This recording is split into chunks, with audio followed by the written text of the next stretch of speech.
রূপনারায়ণের কুলে পড়ানোর পর যেটুকু অর্ধেকটা পড়ানোর পর আমার কাছে দুটি প্রশ্ন এসেছিল। একটি প্রশ্নের উত্তর আমি লিখিতভাবে দিয়ে দিয়েছি, আরেকটি প্রশ্নের উত্তর এখনও দেওয়া হয়নি, সেটা দিতে চলেছি। সেটা কি না, আমাকে একজন প্রশ্ন করেছে যে স্বপ্নের বিষয়টা, অর্থাৎ জানিলাম এ জগৎ স্বপ্ন নয়, এই বিষয়টা নিয়ে আর একবার সংক্ষেপে আলোচনা করতে। আমি সেইটাই করছি। প্রথমেই বলি যে আমরা কালকে ইতিমধ্যেই জেনে নিয়েছি যে রূপনারায়ণ হচ্ছে আর কিছুই নয়, এটা হচ্ছে আমাদের যে পৃথিবী, সেটাই হচ্ছে রূপনারায়ণ। এবং রূপনারায়ণের পাশ দিয়ে কি বয়ে যাচ্ছে? একটা চলমান, একটা নামহীন সমুদ্র, একটা চলমান এবং একটা নামহীন সমুদ্র কিন্তু এখান দিয়ে বয়ে যাচ্ছে। কিন্তু তো আমরা সেটা দেখতে পাচ্ছি, এই চলমান বা নামহীন সমুদ্রকে আমরা এখানে বয়ে যেতে দেখছি। রবীন্দ্রনাথ তার কবিতায় বলছেন, সৃষ্টি লীলা প্রাঙ্গণের প্রান্তে দাঁড়াইয়া দেখি ক্ষণে ক্ষণে তমসের পরপার যেথা মহা অব্যক্তের অসীম চৈতন্যে ছিনু লীন। আবারও বলছি, এই কবিতা আগের দিনও পড়েছিলাম, তবু আর একবার বলছি। এটা জন্মদিনে কাব্যগ্রন্থে 13 নম্বর কবিতা, প্রথম থেকেই। সৃষ্টিলীলা প্রাঙ্গণের প্রান্তে দাঁড়াইয়া, সৃষ্টিলীলা প্রাঙ্গণটাই হচ্ছে রূপনারায়ণের কুল। তার প্রান্তে দাঁড়িয়ে, যেখানে যে প্রাঙ্গণে, যে উঠোনে সৃষ্টির লীলা চলছে, জন্ম মৃত্যুর লীলা চলছে, প্রান্তে দাঁড়িয়ে দেখি ক্ষণে ক্ষণে, অর্থাৎ প্রতিক্ষণে, তমসের পরপার, অন্ধকারের পরপারটা দেখছি, যেটা মহা অব্যক্তের অসীম চৈতন্যে ছিনু লীন। মানে আমি যে মহা অব্যক্তের অসীম চৈতন্য, সেখানে আমি একদিন লীন হয়েছিলাম। অর্থাৎ আমি আগেও বলেছি যে এই যে বিশাল একটা নামহীন সমুদ্র, যা বয়ে চলেছে অনিঃশেষ প্রাণ, অনিঃশেষ মরণের স্রোতে ধাবমান, পদে পদে সংকটে সংকটে নামহীন সমুদ্রের উদ্দেশ্যবিহীন কোনো তটে পৌঁছিবারে অবিশ্রাম বাহিতেছে খেয়া। এই যে জিনিসটা, এটা ছিল রোগশয্যায় কাব্যগ্রন্থের একটি কবিতা। অনিঃশেষ প্রাণ, অনিঃশেষ মরণের স্রোতে ভাসমান। প্রাণ অনিঃশেষ, এবং সে কোথায় ভাসছে না? অনিঃশেষ মরণের স্রোতে সে ভেসে যাচ্ছে, পদে পদে সংকটে সংকটে, এবং কোথায়? নামহীন সমুদ্রের উদ্দেশ্যবিহীন কোন তটে, যে সমুদ্রের কোনো নাম নেই, উদ্দেশ্যবিহীন কোনো তটে পৌঁছনোর জন্য পৌঁছিবারে অবিশ্রাম বাহিতেছে খেয়া। তো কবিও একদিন এখানে ছিলেন। তিনি তো একটু আগেই যেটা বললাম, যে যেথা মহা অব্যক্তের অসীম চৈতন্যে ছিনু লীন। এইখানে যে থাকা, সেই থাকাটা কেমন থাকা না? সেই থাকার মধ্যে কোনো নাম নেই, কোনো ব্যক্তির পরিচয় নেই। সেখানে কোনো ব্যক্তির পরিচয় নেই। সেখানে রবীন্দ্রনাথ হয়ে নেই, সে সমস্ত শক্তির মধ্যে মিশে আছে। একটা অনিঃশেষ প্রাণ অনিঃশেষ মরণের স্রোতে ভাসছে, এবং তার নামহীন সমুদ্রের উদ্দেশ্যবিহীন কোন তটে পৌঁছিবারে অবিশ্রাম বাহিতেছে খেয়া। সে কিন্তু এই যে রবীন্দ্রনাথের আরেকটি কবিতার উল্লেখ করি, এটাও জন্মদিনে কাব্যগ্রন্থের 11 নম্বর কবিতা, কালের প্রবল আবর্তে প্রতিহত। কবিতার লাইনটা কি? রবীন্দ্রনাথ কি বললেন দেখ, খুব যত্ন করে শোন। কাল মানে এখানে সময়, কালের প্রবল আবর্তে, কাল মানে সময়ের যে প্রবল আবর্ত ঢেউ, প্রতিহত ফেনপুঞ্জের মতো। অর্থাৎ একটা ঢেউ যখন যায়, তখন সেই ঢেউয়ের মধ্যে যে পাক দিয়ে দিয়ে ফেনাটা ওঠে, কালের প্রবল আবর্তে প্রতিহত ফেনপুঞ্জের মতো আলোকে আঁধারে রঞ্জিত এই মায়া অদেহ ধরিল কায়া। আলো আধারে রঞ্জিত, আলো এবং আধারে রাঙানো এই মায়া, এই অদেহ ধরিল কায়া। অদেহ, যার দেহ নেই, সে এবার কায়া ধরল, অর্থাৎ দেহ লাভ করলো। অর্থাৎ রবীন্দ্রনাথের জন্ম হচ্ছে। সত্তা আমার জানি না সে কোথা হতে, সত্তা আমার, রবীন্দ্রনাথ বলছেন, সত্তা আমার জানি না সে কোথা হতে হলো উত্থিত নিত্য ধাবিত স্রোতে। আমার যে সত্তা, আমি জানি না সে কোথা থেকে উত্থিত হলো, উঠে এলো এই নিত্য ধাবিত স্রোতে।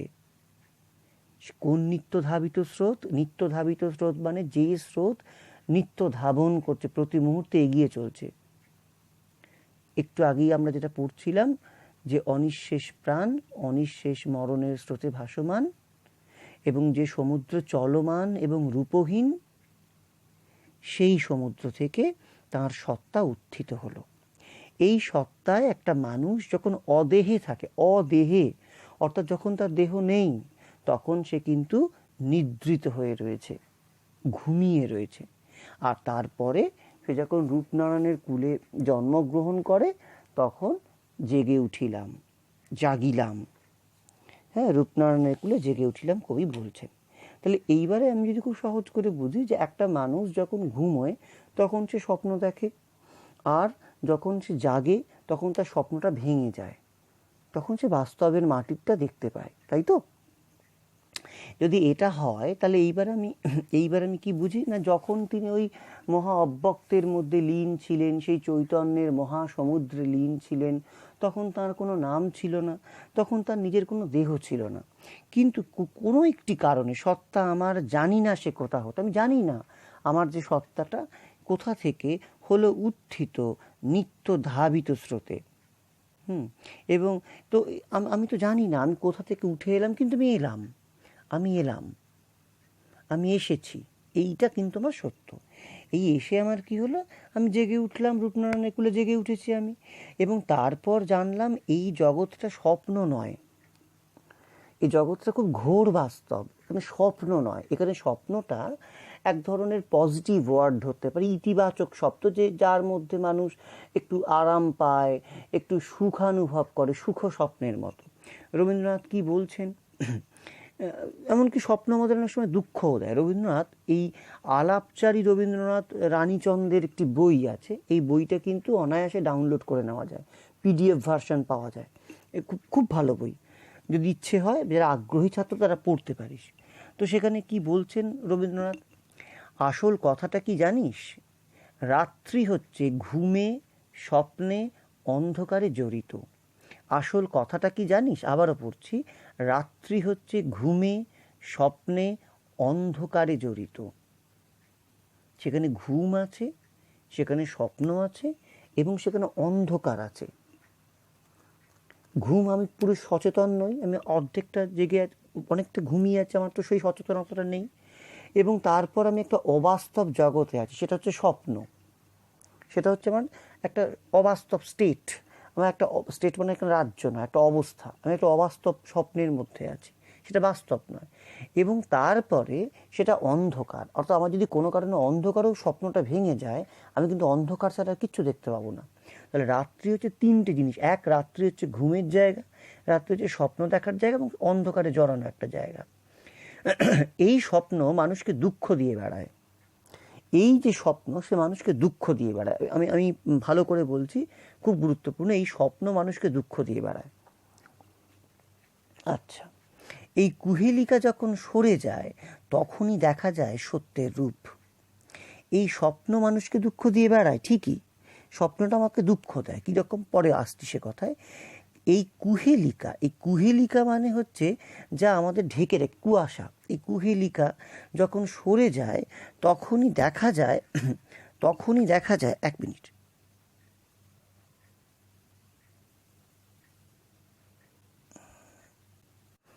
এই কুহেলিকা মানে কুয়াশা যখন আমাদের চোখে, মানে কুয়াশা তো আমাদের চোখটাকে ঢেকে রাখে, পুরো দৃষ্টি তো দেয় না। এই কুহেলিকা যখন সরে যায় তখন কি দেখা যায় না, সত্যের প্রকৃত রূপটাকে আমরা দেখতে পারি। যখন সরে যায় তখনই দেখা যায় সত্যের রূপ। আমরা রাত্রিবেলায় থাকি সেই কুহেলিকায় আচ্ছন্ন হয়ে, সেই কুয়াশাটা আমাদের ঢেকে রাখে। সকাল চাই কেন, কেন থাকি ভোরের আলোর জন্য উদ্গ্রীব হয়ে?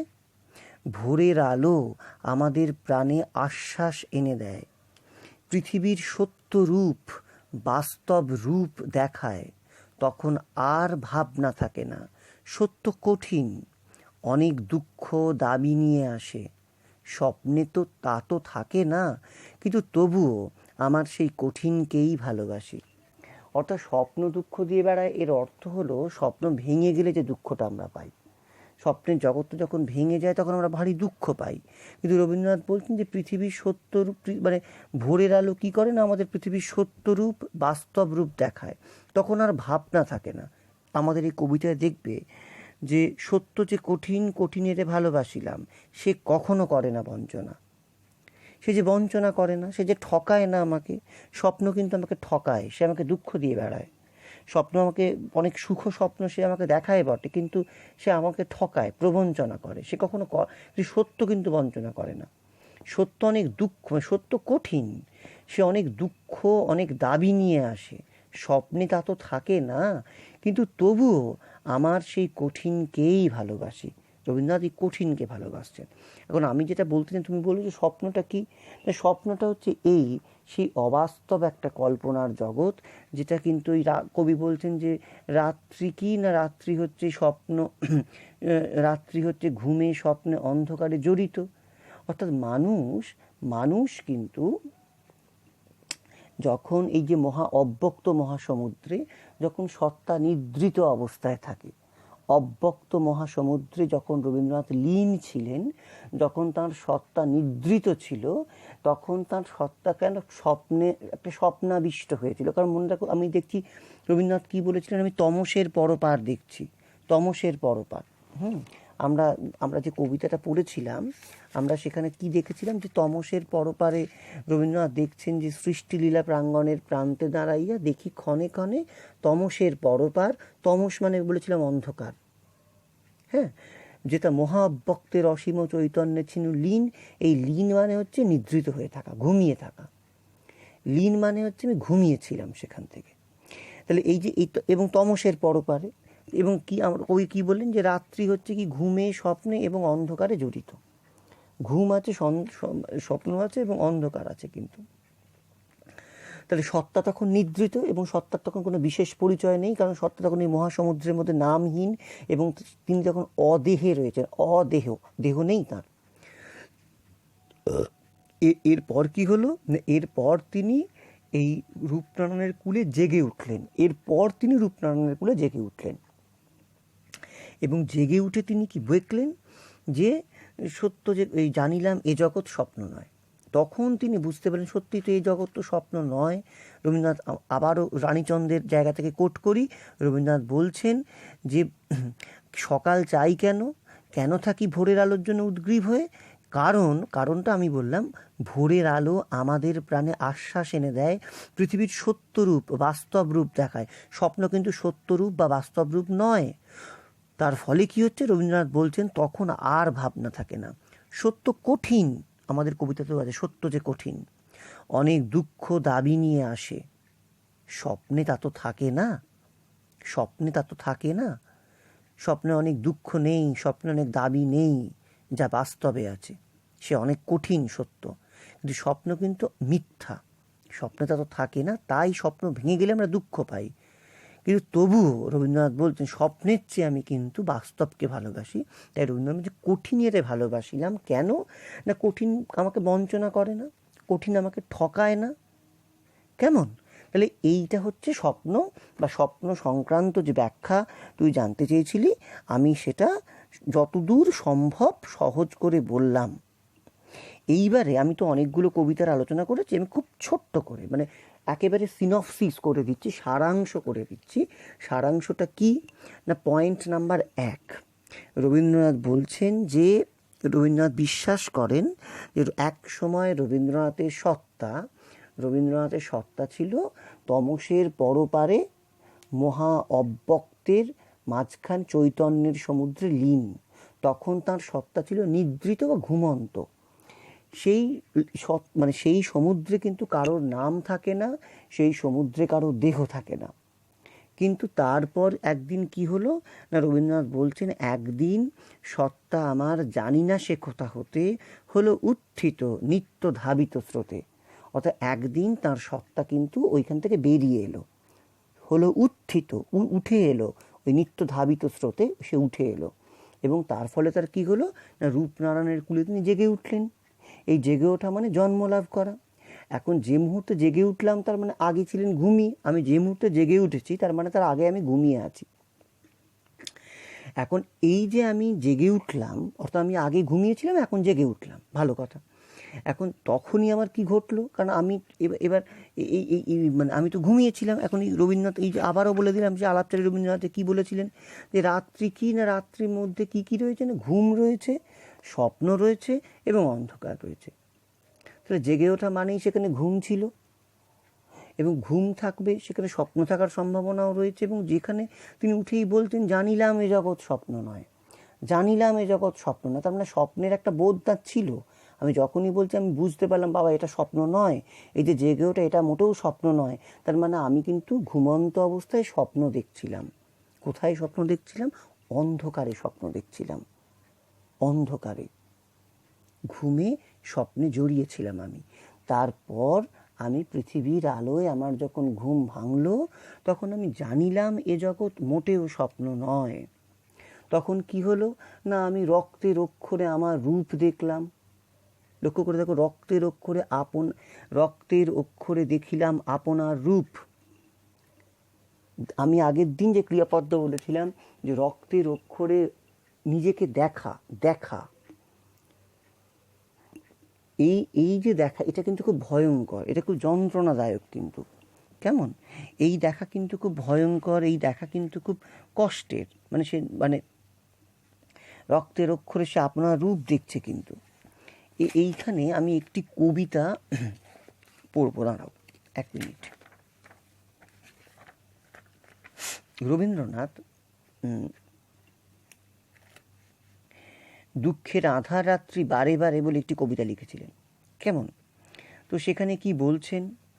দুঃখের আঁধার রাত্রি বারে বারে এসেছে আমার দ্বারে, একমাত্র অস্ত্র তার দেখেছিনু, কষ্টের বিকৃত ভান, ত্রাসের বিকট ভঙ্গি যত, অন্ধকারে ছলনার ভূমিকা তাহার।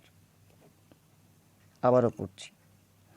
দুঃখের আঁধার রাত্রি, দুঃখের অন্ধকার রাত্রি বারে বারে এসেছে আমার দ্বারে, আমার দরজায়, আমার জীবনে। একমাত্র অস্ত্র তার দেখেছিনু। কার অস্ত্র? না দুঃখের। দুঃখ যে অস্ত্র ব্যবহার করে সেটা কি? কষ্টের বিকৃত ভান, সে কষ্টের বিকারগ্রস্ত ভান, কষ্টের অভিনয়, কত যন্ত্রণাদায়ক সেটা। ত্রাসের বিকট ভঙ্গি যত, ত্রাস মানে ভয়, আতঙ্কের বিকৃত ভঙ্গি রয়েছে সেখানে, বিকট ভঙ্গি। তো সে নানা ভঙ্গিতে মানুষকে ভয় দেখায় দুঃখ। অন্ধকারে ছলনার ভূমিকা তাহার, সে মানুষকে অন্ধকারে ছলনা করে, ঠকায়, ভয় দেখায়। যতবার ভয়ের মুখোশ তার করেছি বিশ্বাস। লাইনটা কি? যতবার ভয়ের মুখোশ তার করেছি বিশ্বাস। কি আশ্চর্য লাইন! ভয়ের মুখোশ, ভয়ের মুখোশ, ভয়ের কিন্তু মুখ নয়, ভয়ের মুখোশ তার করেছি বিশ্বাস। ওই মুখোশটাকে যতবার বিশ্বাস করেছি, দুঃখকে যতবার বিশ্বাস করেছি, যতবার ওই কষ্টের বিকৃত ভানকে বিশ্বাস করেছি, ত্রাসের বিকট ভঙ্গিকে বিশ্বাস করেছি, ততবার হয়েছে অনর্থ পরাজয়, ততবার হেরে গেছি, অকারণ অনর্থক হেরে গেছি। এই হার জিত খেলা জীবনের মিথ্যা এ কুহক, কুহক মানে হচ্ছে ছলনা। এই হার জিত খেলা জীবনের মিথ্যা এ কুহক, শিশুকাল হতে বিজড়িত পদে পদে এই বিভীষিকা, দুঃখের পরিহাসে ভরা ভয়ের বিচিত্র চলচ্ছবি, মৃত্যুর নিপুণ শিল্প বিকীর্ণ আধারে। এই যে কথাটা বারবার বলছি না, দেখো, লক্ষ্য করে দেখো, রক্তের অক্ষরে দেখিলাম আপনার রূপ। এই যে রক্তের অক্ষরে দেখিলাম আপনার রূপ, এই রক্তের অক্ষর মানে হচ্ছে দুঃখের মধ্য দিয়ে, আঘাতের মধ্য দিয়ে নিজেকে দেখা, নিজে মানে মানুষ তার জীবনে কিন্তু খুব সবসময় যে সুখে জীবন কাটান তা তো নন। রবীন্দ্রনাথ তার কবিতায় বলেছিলেন, আমি আগের দিনই বলেছিলাম, যে এই মহাবিশ্বতলে যন্ত্রণার ঘূর্ণ যন্ত্র চলে, এই মহাবিশ্বতলে যন্ত্রণার ঘূর্ণ যন্ত্র চলে। যন্ত্রণার একটা ঘূর্ণিপাক যেন চলছে, এবং মানুষকে সে নিরন্তর আঘাত দেয়। রবীন্দ্রনাথ এই কবিতাতেই রোগশয্যার 5 নম্বর কবিতা, রবীন্দ্রনাথ এখানেই বলছেন বিধাতার প্রচণ্ড মত্ততা, বিধাতা প্রচণ্ড উন্মত্ত, বিধাতার প্রচণ্ড মত্ততা কেন এ দেহের মৃত ভাণ্ড ভরিয়া রক্তবর্ণ প্রলাপেরে অশ্রুস্রোতে করে বিপ্লাবিত।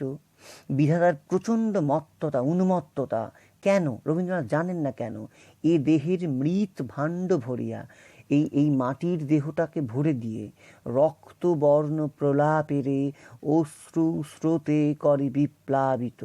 অর্থাৎ রক্তবর্ণ প্রলাপ, ক্ষত বিক্ষত যন্ত্রণায় আঘাত, রক্তবর্ণ প্রলাপ, হ্যাঁ, অশ্রুস্রোতে কান্নার চোখের জলে ভাসিয়ে দেয়। কেন দেয় রবীন্দ্রনাথ জানেন না। কিন্তু অর্থাৎ সত্য যে কঠিন, এই সত্য কিন্তু এভাবে মানুষকে আঘাত দেয়। দুঃখের মধ্যে দিয়ে দুঃখ, মানে মানুষ তার এই রক্তের অক্ষরে দেখিলাম আপনার রূপ, এখানে লক্ষ্য করে দেখো ক্রিয়াপদটা খুব ইম্পর্টেন্ট, খুব গুরুত্বপূর্ণ। আমি নিজেকে দেখছি রক্তের অক্ষরে। একটা মানুষ যেন আয়নার সামনে দাঁড়িয়ে আছেন, যদি আমি এইভাবে ভাবি খুব সহজ করে, তার চোখে মুখে রক্ত পড়ছে, ক্ষতবিক্ষত তার দেহ, কেমন সে এইটাকে সে দেখছে। এইবার কি হলো না, রক্তের অক্ষরে দেখিলাম আপনার রূপ, কিন্তু এই দেখাটাই কি শেষ? না, রবীন্দ্রনাথ বললেন চিনিলাম আপনারে আঘাতে আঘাতে বেদনায় বেদনায়। আমি আগের দিন আলোচনা করেছিলাম, তবুও আর একবার আলোচনা করছি, যেহেতু কবিতাটা একটু কঠিন তোমাদের কাছে, আমি জানি, স্বাভাবিক এটা, যে কি বললেন, চিনিলাম আপনারে আঘাতে আঘাতে। দেখিলাম আর চিনিলাম, এই দুটোর মধ্যে কিন্তু একটা পার্থক্যের কথা আগের দিনও বলেছিলাম। যখন আমি দেখছি তখন আমি দেখছি, সেই দেখাটা কিন্তু আমার চেনা নয়। কিন্তু যখন যে মুহূর্তে আমি বুঝতে পারলাম যে এই আঘাত, এই যন্ত্রণা, এই ক্ষত, এই প্রচণ্ড রক্ত, এই অশ্রু, এগুলো আসলে এগুলোকেও হারিয়ে দেওয়া যায়, এগুলোকেও হারিয়ে দেওয়া যায়, তখনই কিন্তু মানুষ নিজেকে চিনতে পারে। রবীন্দ্রনাথ রোগশয্যায় 5 নম্বর কবিতা, আমি একটু আগেই যে কবিতার আলোচনা করছিলাম, তো এখানে তিনি বলছেন, কি বলছেন, মানবের দুর্জয় চেতনা দেহ দুঃখ হোমানলে, মানবের দুর্জয় চেতনা দেহ দুঃখ হোমানলে, যে অর্ঘের দিল সে আহুতি জ্যোতিষ্কের তপস্যায়, জ্যোতিষ্কের তপস্যায়, তার কি তুলনা কোথা আছে?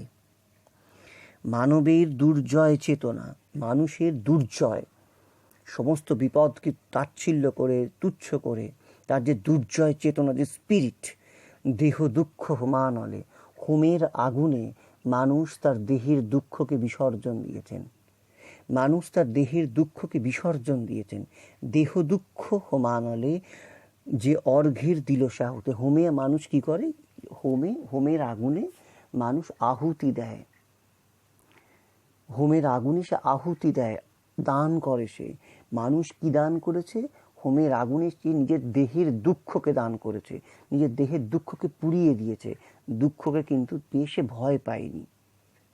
তার কি তুলনা কোথা আছে? রবীন্দ্রনাথ জ্যোতিষ্কের তপস্যায়, তার কি তুলনা কোথা আছে? মানে তুলনা নেই। এমন অপরাজিত বীর্যের সম্পদ, এমন নির্ভীক সহিষ্ণুতা, এমন উপেক্ষা মরণেরে, হেন জয়যাত্রা বহ্নিশয্যা মাড়াইয়া দলে দলে, দুঃখের সীমান্ত খুঁজিবারে, নামহীন জ্বালাময় কি তীর্থের লাগি, সাথে সাথে পথে পথে, এমন সেবার উৎস আগ্নেয় গহ্বর ভেদ করি, অফুরান প্রেমের পাথেয়। ভালো করে আমি জানি এই কবিতাটা বুঝতে গেলে অনেক কবিতা পড়তে হয় এবং অনেক সময় মাথায় গুলিয়ে যেতে পারে, তবু আমি সহজ করে বলি। রবীন্দ্রনাথ কি বললেন? রবীন্দ্রনাথ বললেন, দেখো আমি একটু আগেই পড়েছিলাম, বিধাতার প্রচণ্ড মত্ততা কেন এ দেহের মৃত ভাণ্ড, অর্থাৎ এই মাটির পাত্র ভরে মানুষের জীবনকে রক্তবর্ণ প্রলাপের অশ্রুস্রোতে ভাসিয়ে দেয়, তিনি জানেন না। সেই একই কবিতায় 2 লাইন পরেই তিনি বলছেন, মানবের দুর্জয় চেতনা। মানব এটা কোনো একটি মানুষের নয়, যুগ যুগান্তর ধরে মানুষ কিন্তু দুঃখের ক্ষুদিরামকে তুমি দেখো তো, ফাঁসির মঞ্চে গেয়ে গেল যারা জীবনের জয়গান, যে বিপ্লবীরা মৃত্যুর ভয়কে তুচ্ছ করে ফাঁসির দড়ি হাসতে হাসতে গলায় পড়েছে, কি সুখে পড়েছে তারা। তারাও তো ঠিক এমনি করে এই দেহের দুঃখকে হোমের আগুনে আহুতি দিয়েছে। অর্থাৎ একটা মানুষকে যখন ওই একটা দড়িতে ঝুলিয়ে দেওয়া হবে, সে ছটফট করবে, তার যন্ত্রণায় প্রাণ ভেঙে আসছে, সে মারা যাবে। তুমি লক্ষ্য করে দেখো, মানে একটি মানুষ, একটি দণ্ডিত আসামি, ফাঁসির আসামি, ধরো কিছুদিন আগে আমাদের দেশে একটা ভয়ঙ্কর ধর্ষণের ঘটনায়, নির্ভয়া ধর্ষণ কাণ্ডে যে আসামিদের মৃত্যু হলো, তারা কতবার অ্যাপিল করেছিল আদালতে। তারা মরতে চায় না, তারা ভয় খায়। কিন্তু তুমি কি দেখেছো ক্ষুদিরাম অ্যাপিল করছে আদালতে যে আমার মৃত্যুদণ্ড স্থগিত করে দেওয়া হোক? কানাইলাল দত্ত অ্যাপিল করছে আদালতে যে আমার মৃত্যুদণ্ড স্থগিত করে দেওয়া হোক? তারা করেননি। কবি এই জন্যই বলেছিলেন, ফাঁসির মঞ্চে গেয়ে গেল যারা জীবনের জয়গান। অর্থাৎ ফাঁসির মঞ্চে মৃত্যুকে তুচ্ছ করে তারা জীবনের সাহসকে, জীবনের স্পর্ধাকে তারা দেখিয়ে গিয়েছিলেন। ঠিক এটা কিন্তু একজন মানুষের ঘটনা না, মানবের দুর্জয় চেতনা। যুগ যুগের যে মানুষ, তাদের যে বিপুল সাহস, তাদের যে দুর্জয় চেতনা, দেহ দুঃখ হোমানলে সে অর্ঘ্যের দিল সে আহুতি। অর্থাৎ এই দুঃখের হোমে সে নিজের দেহের দুঃখকে হোমের আগুনে পুড়িয়ে দিয়েছে। সে দুঃখকে পেরিয়ে গেছে জ্যোতিষকে তপস্যায়। তার কি তুলনা কোথাও আছে? তার কি তুলনা কোথাও আছে? নেই এর তুলনা। এমন অপরাজিত বীর্যের সম্পদ, যে বীর্য মানে এখানে বীরত্ব, যে এই বীরত্বকে কেউ হারাতে পারে না। মানে ফাঁসির মঞ্চে গেয়ে গেল যারা জীবনের জয়গান। আমি একমাত্র ফাঁসির আসামির কথা বলছি না, কিন্তু আমি বলছি যে কোনো ক্ষেত্রে মানুষ যখন মৃত্যু ভয়কে তুচ্ছ করতে পারে, তো এমন অপরাজিত বীর্যের সম্পদ, এমন নির্ভীক সহিষ্ণুতা, মানুষ যখন প্রচণ্ড বিপদকে সহ্য করে নির্ভীকভাবে, এমন উপেক্ষা মরণেরে হেন জয়যাত্রা বহ্নি শয্যা।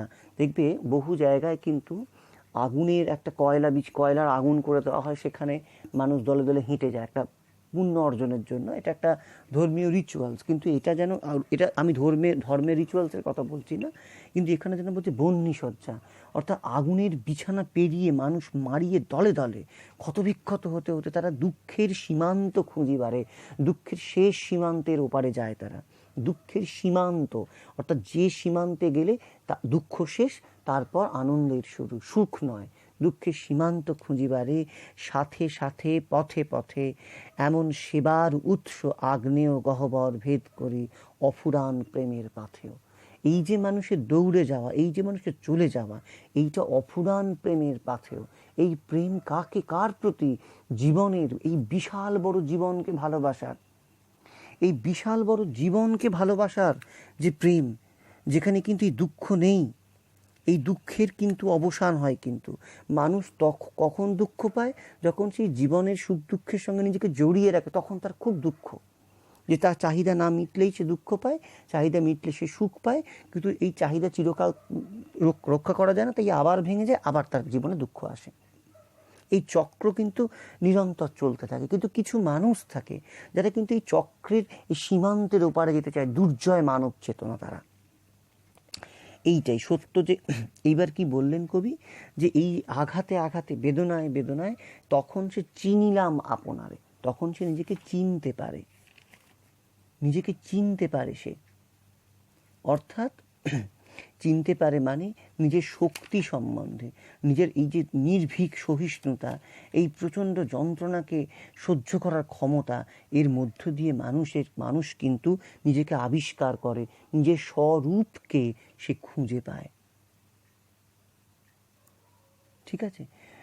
এই জন্যই রবীন্দ্রনাথ বলছেন, সত্য কঠিন, অনেক দুঃখ দাবি নিয়ে সে আসে, স্বপ্নে তা তো থাকে না, তবুও আমার সেই কঠিনকেই ভালোবাসি।